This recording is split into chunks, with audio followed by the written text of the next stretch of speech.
Tavba qildimi? G'aflatidan uyg'ondimi? Shahvatidan ajramoqchimi?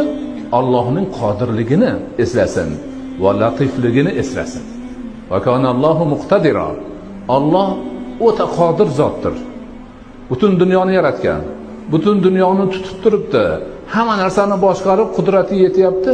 Bitta bandasini g'ofilligini yo'qota olmasmidi Alloh? Bitta bandasini shahvatparastligini yo'qota olmasmidi Alloh? Kimki meni g'ofilligim endi o'zimga qoldi, yo'qolmaydi bu. Shahvatimdan qayta olmayman endi desa, Allohning qodirlik sifatiga kufr keltirgan bo'ladi. Bu juda og'ir musibat bo'ladi. Shuning uchun yo'q, to'g'ri, men shunaqa bo'lganman, lekin Alloh tavba qilsang kechaman degan. Meni shahvatim dunyoni egallab qo'yganda ham Allohning qudrati yetadi buni ketkazishga. Meni g'aflatim dunyodan yetib ortda davom bo'lsa ham Alloh buni yo'qotishga o'zi qodir degan aqidani qilish kerak.